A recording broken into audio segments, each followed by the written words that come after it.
Welcome back to Hot Mess Espresso, guys. We have Candace Dudley on the pod today, who is a podcast host, also a podcast guesting coach, which for some of you past guests that have always been like, how did I do? I'm brand new at this. I don't know what I'm doing. How do I find podcasts? This is the episode for you. So hi, Candace. Hello. I'm excited to dive in on all Yeah, this goodness. I know there's so much material we can go through. So you have a podcast yourself. How does one even get into podcast guest coaching? And then what is your podcast about? Absolutely. So, 4 years ago, I started my podcast, and it was really because I had had 3 babies, like, bing, bing, bing, right in a row. Yep, feeling super alone, like, motherhood was, like, the thing I knew I was made for, and I'm like, "I'm not enjoying this." I feel really isolated, and so the podcast was a trigger of things because I had started listening to podcasts. I had started working on my own mindset and doing personal development for the first time and finally felt like seen and validated and heard. And I really wanted to give that to other moms in particular at that time. So I was hosting like a wellness accountability group for other moms. And we were doing stuff like mindset work. And I just kept nagging thought in the back of my head, like, I just want to start this. I should start this. But all the excuses. I'm boring. I'm too shy. I don't even like to post on social media. I'll run out of things to say, all of those things that are really easily stop us. But it just came down to thinking about it for about a year, Googling the heck out of it. And that's awesome, but also like a blessing and a curse because it's like reading a foreign language and all these things when you're new to podcasting. So anyway, it was nap time. I set the baby down, had this like moment of like, I'm going to be in the same exact spot next year if I don't take action like right now. And Right. so I laid her down and I hit record. My first episode's still out. It's about starting before you're ready. And that's exactly what I was doing because I didn't know how to edit, Yeah. nothing. And I was like, I can't let this stop me. I just need to start where I am. And I think that that's one message I would love for people to take away is start where you are. I didn't know how to edit. I didn't know how to make an intro, an outro, music, like all that fun stuff. But that's like bells and whistles a lot of times when we're trying to make progress on our goals and really just taking action, starting where you're at and letting that be okay. Your people are going to appreciate that about you. They're going to love that authenticity. And, not everybody's for you, which is great. You're going to find those people faster by just taking that action and starting. So that's how the podcast started. And then it's been pretty consistent every week. And it's really transformed into an entrepreneurial focus because that's really where my heart lies. But during that time, I was still teaching as well. So it was really like this passion project, so to speak. And after a lot of burnout, pivots, all those different things, running your own business. I was in network marketing at the time, which I'm not affiliated with anymore, but it really was like a crash course in entrepreneurship, like Yeah. really just taught you a lot of things that you liked, didn't like. It was great and got me to where I am now. But in the meantime, I had, started an email list, all these things that we do as entrepreneurs, solopreneurs, and just keep learning the next thing, the next thing. And so I was ready to leave the classroom. And I made that leap 3 years ago now, first of all to stay home with my youngest, but also to not go back. But I wanted to have something of my own. I wanted to contribute to the household. That type of thing was like, well, where do I go? How I can help people with a lot of different things, but I didn't really feel passionately. I didn't think about one specific thing. So it was just trying to keep pivoting and doing things and checking in with myself. Like, does this feel in alignment? Does it not? And making decisions based on that. Eventually, probably a year ago, it was like a light bulb moment where I had a coach that I hired for a bit, and she asked me some tough questions, and I'm like, I just wish someone would tell me what to do. And she's like, no, that's just not how this works. And she was really blunt and straightforward, and is exactly what I needed. And it was like 2 weeks later after that conversation where I was like, duh, it's podcasting. Like all of this, that's the only thing that never went away. And it aligns perfectly with my values and my mission, to give other people a voice, to help other people feel seen and heard and validated. Like how big of a ripple effect that can have in someone's life, I know firsthand for myself. And I want to give that to more people, especially women, moms, etc. So that's really where that light bulb moment happened. And then I would say in the last 6 months, I've narrowed it down to the guesting because I do have like that both sides of the coin. Like I've hosted for so long Right. that I know that aspect. And then this year in 2025, I've just used it strategically for my own business. And so I've done like 30 and counting shows, I think, at this point. And so you learn some things and you put that many reps in. And it's like having that both sides of the coin perspective just really can help help other people use it as a strategy in an aligned type way. And it's really a big bang for your buck, especially if you're sick of, feeling like you have to show up dancing on social media and reels and like all that stuff. I can't dance, so yeah. Yeah, it can really be a game changer. But Mhm. yeah, that's kind of long story long. That's like how we got here. Yeah. So when it came to marketing yourself as a podcast guest coach, were you kind of like, this is going to be a hit or nobody's going to look at this? Or like, how did you start getting that momentum? Because that is a very needed as hell, but a very niche Yeah. coaching.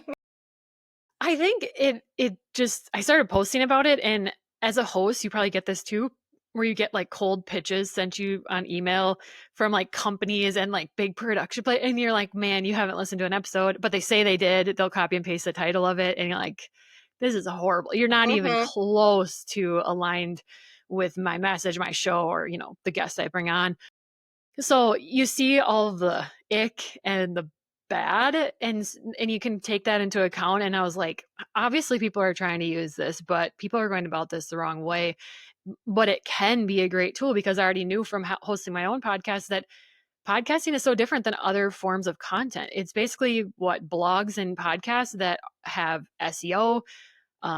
It's long form evergreen content. It's out there for so much longer than a social media post. And so it really can work for you and create this online presence, because all these backlinks to your website or things that are in the show notes, like all of that just strengthens your chance for someone to just naturally find you that is searching for you and is looking for you. So it was a combination of things and really just taking kind of some messy action. And I just started, instead of talking and posting about all different kinds of things about podcasting, I'm like, I'm just going to see what happens if I just talk about this. And it felt so good and aligned to me too, because it again fits my mission and helping others grow a business that feels good.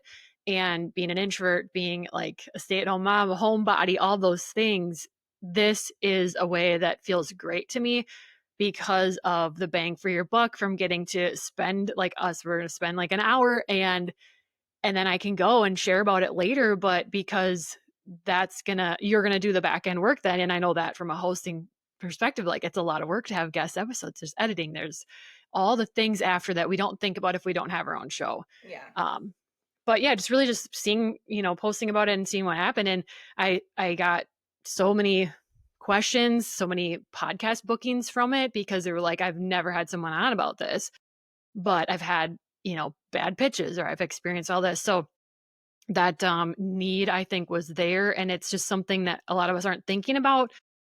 But I think we should, especially if we're wearing all the hats and we don't have time to add more things to our plate. This could replace a lot of things on your plate. Yeah. And I think if you're a podcast host, you kind of can skip the whole like how to be a guest, because you Hmm. already know what you kind of want and need out of a guest. So you can kind of just flip that coin really quick. But there are a lot of people that don't have podcasts that are straight guests. And like, we were Hmm. talking about the cold messaging. Like it's not even the brands, it's the people. Like I think you may have saw my whole like spiel on Threads the other day. I was like responding to somebody and they were just like, I'm really sick and tired of people not putting the bare minimum effort into pitching to be on the pod. And it's like I think more people need to realize that us as podcast hosts do not need some big elaborate thing. We don't think that we're bigger than we are. We don't need like, I don't know, like a formal, essay or anything like that. But I need something more than, hey, I think would be a great fit for Absolutely. what? Exactly. Yes. Yes. That's what I teach my people is, as a host, like I want to know, one, I want to know if you've done your homework. So in a sentence or two, I need to know that you have watched my show and something there has grabbed your attention. We need to be aligned in some way, not in all ways, that's not realistic, but our value or our mission or message or something needs to connect. Like I think ours is like the mental health thing. And we were like, okay, that'll work. Burnout, that kind of thing, imposter syndrome, like all these things that we go through. But there needs to be that piece. And If there isn't, move on, because one, it's going to be a waste of both your times. You're not going to be in front of a warm audience. You're not going to be in front of an audience that is necessarily looking for someone like you, and it's just going to fall flat. You're probably not going to connect that well with the host. But on the flip side, if you've done your homework and you've checked for that alignment, it can be a great experience. You could be with the host later on, collaborate, follow each other, send referrals to each other, especially if you put a little thought into your guesting, speaking points, which is another thing I teach, is having 3 speaking topics and write them as podcast titles, like episode titles. Because if you send me a note and it's like a DM, skip the email. Too many podcast hosts are burnt on those emails and they're like throwing them in the Yeah. spam folder. Just don't do that. Go send the DM or a voice note. Give me 1 to 2 sentences that show me you've done your homework, and then send me your 3 very specific speaking topics that you're like, I know I could just deliver so much value to your audience, because that's what we want. We want to know you've taken some time, because that feels good to us, because it's a lot of work on our part to produce a show. And 2, we want to know, what are you going to bring to serve my audience? Because that's really what podcasting is, I feel like, is service, and it's free and people can take it and run with it. Yeah. And so that's the piece that we want to know. We want to hear that when we're getting a pitch. And again, send the DM or the voice note, because the emails just have too much of an ick for hosts right now. They're just getting trashed. And honestly, sometimes they wind up in the spam folder. Mm-hmm. I know for me, they've wound up in the spam folder. So like, if you're going to send the email because you feel like it's the more formal thing to do, follow up with a DM of, hey, I emailed you. Can you check for it? Because then that's going to make me go, oh, okay. It's that 2 seconds extra of effort that's going to make me go, they really want to be on. Let me look at that. Let me Absolutely. And you can see then you can see their Instagram, or you can see their profile, and it's like, oh, now I have a person I can tie to this, versus an email. Like, it just doesn't feel as personal as maybe a DM or a voice note or something like that would be. So absolutely, if you're going to go the email route, add that in. So pitching doesn't need to be a really big ordeal. It can happen really quickly and organically, but there are, a few pieces like that. And then the writing your topics in the form of podcast titles as hosts, that just makes it so easy for us to spot you and identify yes or no if you would fit the show, or yes, I have never had someone on talking about this. If you need help with like creating that, ChatGPT is a good resource to just get some different ideas flowing, because not everybody's used to making up podcast episode titles. But if you have really hard. It's hard. And if you have something specific though, that's really going to stand out. The something that makes you different. Something, that piece, it feels scary to so many of us to, niche down or whatever we want to call it, but get specific about your titles. But in reality, it just lets the right person say yes so much easier. So 100% make it the title specific, make them juicy, make them, just showcase what you do and what kind of value you're going to bring. And if you're like, I don't know, where do you even start? Well, you can start with this question. If you had to guest on a podcast tomorrow, you couldn't plan anything. You don't have time to prepare. What could you talk about? And that usually can get some ideas going. And the second thing is to think about your offers. So many of us have like a free resource or downloadable or something like that, an email grabber type thing that has value, but it's an easy yes to sign up for. Think about those, and then do those relate to hopefully your dream client offers and those types of signings. And if you think about that, what speaking topics lie in those? That is how your guesting spot is going to be super aligned. And also, naturally, the host is going to ask you about those things, which one you're the expert in, you're going to be able to bring value, and it's going to be super easy for you to talk about because it's what you do and it's what you're passionate about. And so that's how now you are highlighted as the authority, the expert, that piece that's what we're hoping to get out of a guesting spot. But if you don't think about your speaking topics and you don't give any thought to it, then it can really fall flat if you're trying to use this as a strategy to, grow your network, your visibility, and make those connections. Well, and the thing too is like, I think a lot of people don't send the pitch because they don't think they're important enough. And I'm telling you right now, I have literally, so I stream on TikTok a lot. Anybody that listens to this for more than 10 seconds knows that I stream on TikTok. That is how 90% of my platform has been built, has been off of TikTok. I'm grateful for that. The amount of people, especially when I was starting out and I was taking literally anybody, like the amount of people, and even now, when some people, I have my TikTok followers have been following me for 2 years and they're like, hey, so like, I think I'm ready to like talk about my journey with this diagnosis. And I'm literally over here, like, what's your email? I'm sending you the prep call right now. You're not important enough to be on, because it's on the flip side. I mean, I've had dream guests on my podcast that I was like, that'll be like the 5-year plan. And I literally was like, just send the email. Just send the email, pull them aside at the show, like do the thing, because you're, every no that you get is one step closer to a yes kind of thing. But you're never not important enough to be a guest just because you're like average or whatever. You're going to find a lot of podcast hosts prefer that, because you're going to be real. It's going to be raw. Like there's not some big reputation they may or may not have to like uphold. Like we want to talk to, I guess, the quote unquote normies, Mm-hmm. because your story matters too. And a lot of times those are the stories that have affected my audience the most. Absolutely. You don't need another degree, another certification. I was a teacher, so I totally fell into that trap early on. Like, I'll just get one more certification. Let me get one more. We really don't need it. And I mean, unless you're going to be like a doctor or something, like, yeah, I hope you have a you have a degree. But like for One or us, two.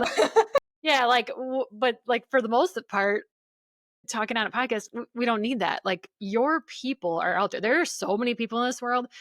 We all only need a handful of clients to be really successful and be able to keep building our businesses. And so someone is waiting for you. And that's what I thought in the beginning. And I kept having to remind myself when I would have that imposter syndrome and that doubt show up, like, who are you to be talking on a podcast? Well, someone's waiting for you because they haven't connected with somebody else yet. You might do the same thing as someone else, but the way you deliver it, the way you showcase it, it's your take on it's going to be different because nobody is you. And I wish we would all know that and believe in that, because your people usually just want you to help get them to where you are now. So that makes you the expert. You don't need anything else. You have value to share. And if you are someone that's thinking about that, like, I don't know enough, like, you are probably the one that knows way more than Joe Schmo down the street who's guesting on 100 podcasts this year and getting paid more money than you, just because they're willing to be seen. They're willing to put themselves out there, and you're waiting for another certification. You don't need it. Go ahead and share it. That's what we want. Where most of us are independent podcasters producing our own shows. We're just humans on the other side, and we're trying to just Exactly. help one person with this message, or that's all that this is. We're just hoping that somebody is listening to us, has us in their ears, and they do something today, or it changes their perspective, and it's a starting point. Like, that to me is the coolest thing to be part of. It absolutely is. And like you were saying, like the other thing too, with what you were saying is, if you're listening to a podcast and you're like, oh, they've already had that person in my niche on, that doesn't matter, because I've had 3 separate postpartum coaches, moms, app providers, whatever on, and they all had a very different perspective, and they all had a very different story, and they all brought a very different fresh take on postpartum as a whole, because one dealt with depression, one dealt with the rage a lot more, and there's so many facets. And obviously as a mom, that there are, your postpartum depression for one kid is not the same as the other. Right. Like one can be better, one can be awful, like then, you Yes. sprinkle a little bit of like psychosis and rage in there. And then it's like, what the hell? Like postpartum OCD, I didn't realize was a thing until I was watching Vanderpump Rules. Like, Yes. so it's like, it's a brand new take. I've had several mindfulness coaches on. Guess what? They all have different perspectives and stories. And I had a mindfulness coach that wrote a book on how running was a form of mindfulness and meditation for her. And people were like, oh my God, I never thought of it that way. Boom, Right. boom. Yeah, that's so true. I think I've had 3 email marketers on, and not one had the same message. Like, it was all different parts. So yeah, we think the market's saturated. We think, oh yeah, I can't be a podcaster. I can't go get some podcasts. It's already been done. Yeah, it hasn't been done like you. So Exactly. that's it. It hasn't been done like you. Yeah, exactly. There's a million mental health podcasts. I have not seen one where I've got my cat batting at the sign, or one of them walking across the camera, as unprofessional as that may be. Like, you don't see the mental health podcast with the touch of chaos in it. I haven't. So it's like, as much as I was like, everyone's doing a mental health podcast, are they? Like, is it? Right. It's not. They're not doing it like you are. No. They're And not. I mean, honestly, the statistics are like, it's like almost 90% of podcasters don't get past episode 10. That's literally Okay. what so I was on the Holmes Room pod a few weeks ago, and their episode just dropped, and we were saying like 90% of podcasters do not get past, I think it was 10, or I think it was even 21 episodes. So I was like, if you get past 21 episodes, congratulations, you are in the top 10% of podcasters. Literally. People do not realize Just think how about that. easy it is if you just keep it going. It's a marathon. So Hmm. many people start, Yes. there are so few that actually see it through. Right. It's podcasting in particular. I mean, entrepreneurship too, but it's the long game. It's not this quick fix. But I want that, because to me, a quick fix is not sustainable. To me, that's going to be gone as fast as it came. So when you get your mindset set on that, like, no, are you going to release one podcast episode and have a flood of clients? No, that's not how it works. But it is going to keep working for you the more and more that you keep honing in on that. And, when you do it intentionally, like in the beginning, I was throwing spaghetti at the wall. I didn't have a plan. It was a side Mm-hmm. project, it was a passion project. I was just excited to be doing it. I wasn't even taking it serious. But if you can come into the game and have a little bit of intentionality, even with your guesting, and you think it through, you are going to be leaps and bounds ahead of somebody. If you have 3 speaking topics like thought up and written, you are ahead of the game. You are in front of 90% of people. How many times do you see on Threads or something, somebody posts, "Hey, I have a goal to guest on 25 podcasts this year. Who wants me on their show?" Great. I'm going to keep scrolling past that. That's very Yeah. you focused, and I'm excited for you. I hope that works, but like, what are you going to talk about? But if you take your 3 topics and you post and you're like, "Hey, I would love to I know I could bring so much value with X, Y, and Z. Does anybody have a show or know someone they can tag that needs this gap filled on their show?" I have literally booked myself spots or found guests because of that. So get more Exactly. specific. Always think about that value that you're going to bring and the service that you're going to provide, because that's how when you lead with that, it's really easy to get booked on podcasts, I think. It really is. Like, I've seen the same threads that you have, where it's like, I want to be on a, like, what do you do? But then there's the ones that are like, hi, I'm really interested in talking about this topic, and this topic. Sweet. Message me and we'll book a prep call. Yep. And you even have to do that as a podcast host. I'm like, hi, I'm Heather. I host Hot Mess Espresso. It's a mental health podcast. Would love to have you on. Shoot me a message on Instagram, and we'll get a prep call booked. It's that simple to just put a little bit more effort in, because like, it seems like a lot of work for guests to like come up with 3 speaking topics, but at the same time, you're just coming up with the topics, and it's up to the host to get you to talk about them, and all you have to do is answer questions and engage in a Absolutely. dialogue. And that sounds scary to some, but once it Hmm. starts flowing, you're fine.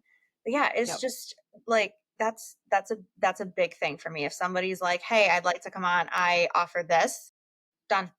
Because that's what the prep calls for. And as a podcast guest, podcasts that take the time out to do prep calls are the ones you're going to want to prioritize, because that helps you to get to know the host. That helps you to Hmm. kind of plan the episode out a little bit. It breaks the ice, because you can kind of tell when people haven't even had a conversation in general when they're on a podcast, because that first 15 minutes is like a little bit like nails on a chalkboard, and then everybody flows. It's a lot Yes. easier when you've had a conversation with somebody, you get their feel or whatever. So if you're a podcast guest and podcasters aren't like, hey, I want to meet like 10 minutes prior to recording just to kind of like get a feel, if they're at least not doing that, I would prioritize the ones that do a prep call, or at least Hmm. like are like, hey, during this entire call, we're going to chat for a few minutes beforehand Hmm. to kind of go over some topics, because I can do that. There are guests that I have that don't have the time to do a prep call. So I'm like, okay, we'll just allot 10-15 minutes in before. We'll go over everything, because I'm not sitting there like, hey, how are you? Ready? Click. No, Right. because I get And nervous too. yeah, and having something like I have a Yes. form and I ask certain questions that I want to know to prep myself. And then yeah, like allotting that time at least. If you can't do a prep call, fine, but yeah, having something set up where it's not just a blind date and we're hitting record God like knows it's rough. It's rough. and for someone like you and I, we've hosted our own show for so long, we can probably get on and riff it and do Yeah. okay. But if you are new to this, that is not going to feel good. Nope. But I also want to go back to like some people are scared to talk on a podcast and they think it's the same as like public speaking. It's totally not. I don't like public speaking. I love talking on podcasts. I'm introverted. I'm shy in real life, like very awkward in public, like that whole thing, Hmm. socially awkward. But you put me on a podcast, I thrive because we're not if we met in a coffee shop, we would never jump in and have a conversation like this. No. We'd talk about the weather or something. Like, Right. I love that we dive deep, and that's what I love about Hmm. podcasts. But the other thing to remember is you have so much control over this because it can get edited. You could say pause, like I need a break or I need to re-say that. And also trusting that the podcast host wants you to succeed because it's their show and they want it to sound good. Yeah. So you're not in a situation where someone is like crossing their fingers, hoping you fail and trip. Like Yeah. as hosts, we're going to try to catch you. And if you get off course or you fumble or you get stuck, we're going to jump in and we're going to help you out. And we want you to sound good because it's reflection on us too. So Hmm. it's this it's a very controlled environment. It's definitely not like public speaking. Right. And for someone that's like introverted and doesn't like small talk, this is a pretty awesome thing to just dive in and have these deep conversations with someone. Yeah. So I want to circle back just a touch because you had mentioned burnout, and obviously you were kind of listing uh, d- quite a bit of reasons that would give you burnout about 4 years ago when you started all Oh of my God. this. How? Just how were you able to keep your sanity with 3 kids back to back and then Hmm. teaching and doing a podcast? Like, I'm very much a proprietor of you can't do it all. Like, Hmm. you cannot. Some things have to go. Some things have to be the plastic plate that drops. But what were your big things on combating that burnout, and how has it translated into how you combat it now? It was a whole journey of like learning myself or relearning myself. I grew up in the sports world and I was a Division II college basketball player. And so there was no time for you to like check in with yourself and see how you're doing. And maybe you need some rest. It didn't matter. Like I had to play injured. I had to play sick. Like, so there's a lot that needed to be unlearned as an adult that was not helping this, but it's that old like hustle and grind mentality I was in. I'm like, if I just keep getting up at 4 a.m. and hustling, like I will match my teaching income with my network marketing business and that's how I'll get out. And I was successful, but at what cost? Burnout and adrenal fatigue and like anxiety Yeah. on the peak that I've ever had. And it was just this moment of like, I don't feel like myself. I don't feel good. And I don't want to always feel like this. I did not have the vocabulary yet to call it burnout. I can see it now, but I didn't then. And so it was just trying to do one thing at a time to get myself out of there. So it was kind of just coming back to myself, like this moment. It sounds kind of dumb, but it was like this moment of like, oh, you're here too. It's really easy to lose yourself in motherhood because you get so wrapped up in taking care of these little humans, especially when they're babies. Like they need you for everything. And I Literally. had 3 of them. Yeah, like they can't do anything. And so it was just coming back to myself, finding these seconds sometimes to be like, what do you need right now? And I need to say no to this, or I need to just not get up at 4 a.m. tomorrow. I need to not keep working out every single day, slamming pre workout and caffeine like crazy. It's just these things that it was like one choice after the next and slowly climb myself out of it. But some big pivotal moments were starting therapy because I thought, well, I have to have huge trauma, abuse, things like that to go. And you do not. You do No, you not. We can don't. all benefit. Therapy is amazing. I think we should all be in it. World would be a better place. So There's much always better. something to learn. Always something to learn. So starting that, And honestly, I was like, I'm gonna just give this to myself for a birthday present, because to me it felt too scary to tell other people in my life or my spouse or something that I was gonna go to therapy, because I knew, coming from a really, like, understanding but like traditional family. I don't know if that makes sense, but We don't do that. Like, yeah, we don't. we don't What go do to we need that? therapy. Like, yeah, or like they take it on themselves. Like, did we do that to you? It's like, no, this is just how I interpreted all these situations and things, and it's just helpful, and no one did anything wrong. Everyone's doing the best they could, the best they knew at the time. So was I, but it's beneficial. So therapy. Another thing was learning more about myself. I don't know if you know human design, but I learned that about myself, that I was a projector, and that particular human design, like, our energy ebbs and flows, and it's so anyway, I just don't have a lot of high energy days, and I need more rest built in. I have high Yes. productivity moments. And so I kind of learned, instead of to think of myself as so lazy, like, I would get home from teaching. My husband's also a teacher, teaches kindergarten, and he wouldn't need a break. He could Bless just him. oh, right. I know. Don't, No.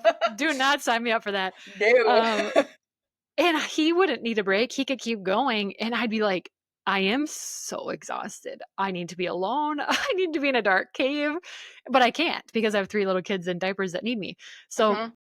learning about yourself was huge. And, it made me see myself in a different light, that I don't have high energy days every day or every week. And I am not lazy, and rest is productive.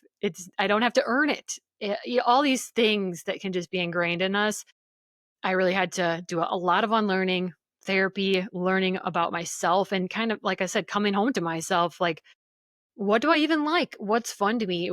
I need some creative time. I need some downtime that's not work, but you have little kids and you end up spending all your time with them. And so, how can I find 10 minutes, 5 minutes, like, just something for yourself? It doesn't need to be long, because a lot of us can't make that work. But it was like I had trial and error, because, like, I don't even remember what I like to do. Yeah. So that was those were the big kind of things to sort of crawl out Yeah. of that. Well, I think your 20s and 30s too, like we all unfortunately grew up in the era of hustle culture Mhm. where it was Yep. just like, "Oh, look at me still working full time on vacation. Look at It's like a me." badge of It honor. was a badge of honor to have 3 hours of Celebrated. sleep. And now I'm over Mhm. here like, "You only got 3 hours of sleep? Why? Are you feeling all right?" Yeah. Like I now I'm just like, "No, I need my 7 or 8 or I am a gremlin that yeah. stayed up past midnight." You know what I mean? Like it's Same. and I think we're finally starting to swing back, but also like I think it's swinging back a little too hard where people are like doing too much rest and being too slow on things. It's like, okay, well, we still have to be productive, but you don't have to earn the rest. If you want to take a bed rot day, take a bed rot day. But that your 24 hours is up. Like you gotta do something the next day, unfortunately. So I think we're starting to kind of figure out that like middle ground. I know I'm Mhm. still figuring out that middle ground. Yeah. But there's days There's a where I'm really, balance. yeah, there's days I'm like, I don't want to be in the office doing this. So I take my laptop and I go in my bed and I am hella productive in my bedroom. But it Right. was just taking that little change of, okay, we're going to dismantle the podcast studio and bring my laptop in and we're going to edit there while we're watching Schitt's Creek or whatever. But that's it got done. It got done in my room. It's just sometimes you just need a little bit of like a scenery change, I think is the word. Yeah. But Yeah. yeah, I think us growing up in that hustle culture and it's Mhm. still, I mean, it was a thing until COVID. It was very COVID much a was thing until COVID. literally a good thing that came out of it. Yeah. Obviously, there's a lot of bad, but a good thing was we got sent home from school. So we couldn't do anything. And so I'm just home with my kids. It's the first time ever in our whole married kid life where we're not sprinting around, picking them up for daycare, sprinting to get a grocery pickup, sprinting to get them to, bed and bathed and fed, repeat every single day. And I was like, oh my gosh, like, life is flying by. And I don't want to have my kids move out when they get older and think, what the heck, where did that go? I never got to Yeah. enjoy that. And that to me was how I ended up making that decision with my husband to I took a leave of absence and my school granted it. So it's kind of like a safety net, like, you could come Yeah. back. type of thing, which just felt better for my family, and I was lucky in that regard. But yeah, COVID, that was glaring for us. It was like, I Yeah. don't really like what we were doing. What were we thinking? Kind of a first moment to pause. But you're right. It's finding that balance though, because there are things that need to get done. Like we're still trying to run a business or run a household. Mhm. But I think on the flip side, what we had 50,000 things on our to-do list every single day in the past. Mhm. And maybe two of those things were things that actually had to get done that day. So it's finding that balance of like, no, we need to still get some stuff done, but on a day where, like you said, you want to rot in bed, what can we move? What can we shift around? What can we flip Yeah. flop? Or we can just honor that. But we got to still get get done what we need to get done. Yeah, exactly. So if somebody is watching this and they are hopefully motivated by now to like start guesting because you can do it. You can do it. Yes. Like you got this. What is like one of like I guess we were talking about freebies. So what's a freebie tip that's like the first one or two things, and we've talked about it in the pod, but what are like one or two things that they definitely like need to have ready to go? I would start with the speaking topics, Mhm. which we kind of talked about. Yeah. If you have those, take it and run with it. That's a Threads post. That's a Instagram post. And you just don't know if you have a friend that knows a podcast host that you don't know and they're going to connect you. You don't know what could happen about that. But I always say like, you cannot guest on podcasts if no one knows you want to guest on podcasts. So I say rip the Band-Aid off, start sharing those. If you don't get any action, maybe then you tweak the wording of your topics that you came up with, things like that. But, try posting that on Threads once a week and see what happens. The other thing you can do is, again, I'll say Threads because that's where most of my Dude, connections have Threads been is like dialed insane. in, The right? last like what 3 months, I'm just like, oh, Hmm. holy shit, this is huge for podcasters and guests. Like, who would have thought? Unbelievable right now. Yeah. So get in there if you're not in there. And I'm not Yeah. paid by Threads or anything. No, So this is not just, sponsored by Threads, but I am no, fully get in there. like it's amazing. That's how I met you. It is. Yes, 100%. Like, I mean, I would say 98% of all the guesting I've done this year has been from that. And it's just been so organic and so easy. And so you're going to post about that, your speaking topics. Then go in the search bar on Threads and put in things like podcast threads, podcast guesting, podcasters, like any of those words. I I can almost guarantee you're going to scroll in the first 5 posts. You might find somebody posted an application link to be on their show. Fill it out. Fill it out. Or you're going to see people posting that, hey, I'm looking for speakers on these 5 topics. Who knows someone? If you fit one of those, comment. Like I said before, you need to go listen to their show. But in this case, if like they posted that specific thing, you have not listened to their show yet, but you could fit that topic, just comment and tell them. And then you go listen to the show, or you for sure listen to the show before you guess. But that's just really organic, quick ways to take a little action. Obviously, I do this as a service to help find you those aligned shows and kind of do that legwork for you. And other people do too, actually. So you have that option if you want to speed it up or invest in that. But that's a really quick, easy way to start. But those speaking topics, that I can say enough about them because that's the intentionality piece. That's how the podcast host is going to ask you questions about stuff that reflects your business and your offers. And that's how it's going to just all line up and be very cohesive. But having a couple more tips, like if you land the show, keep your introduction short. Because I've had like years ago when I first dabbled in guesting, literally a host cut me off because I'm like trying to tell my whole life story. Obviously, that is not a good idea, especially when you're getting on and they want you there to talk about a specific topic. If you eat up 5 minutes introducing yourself, we haven't gotten a chance to get to the value. Like my show's quick hitter. It's like 25-ish minutes. So now you've taken like a fifth of the episode just introducing yourself. So that's something you can practice because most of the time they're going to ask you, who are you? How'd you get here? Who do you serve? And so just keep it nice and short and sweet and have a couple things in there so that a host could then ask follow-up questions, but let them guide it based on what their show needs in those conversations. So keep that intro short and have your speaking topics ready and have like really tangible things, at least a couple that you can deliver. And if you are nervous, I don't recommend scripting it out because you don't want to sound like you're reading something. You can listen and hear when people do that. And Yeah. I don't like that vibe, but you got to do what you got to do to get going and let yourself be a beginner, but just have a post-it note by with your 3 main Exactly. bullet points.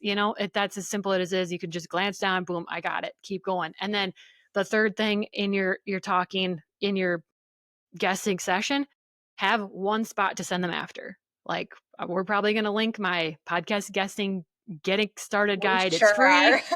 Let's link it. That's where you're going to go. Yeah. Because for the people that are still listening and they're like, I am in on this. I don't know why I've never thought of guesting on podcasts before. I need to do this. That's a quick, easy thing. They can go download it. All you got to do is add their email. And now the ones that are excited like that, they can come over into my neck of the woods, right? So if you guest on a show and you have nowhere to send them, you might want to get that set up. A lot of that's really easy, not very costly. So get something set up where you can direct them, because that's kind of a misstep if you just have a great talk and they're like, oh, cool. And then you don't tell them anywhere to go. And so they're excited, but now you've dropped the ball and you haven't told them how they can work with you, or like, where can they come hang out with you if they're connecting with you? Right. And even if you're just telling a story, have your Instagram handle ready. Have your Yes. TikTok. Like, even if it's just, hey, I've been through this and I talk about it on these social media platforms, and this is where social media is fine. You don't need some big PDF. You just need somewhere for them to go. So if you have your Instagram, you have your TikTok, you have, a Discord or a Patreon or something where you're building that community, that's good enough too. Absolutely. It's not this elaborate thing. Like, don't overthink Yeah. that stuff. Don't let it hold you back. Just have somewhere to be like, come join me. Yeah, exactly. And when it comes to like listening to podcast episodes, this is kind of my cheat sheet.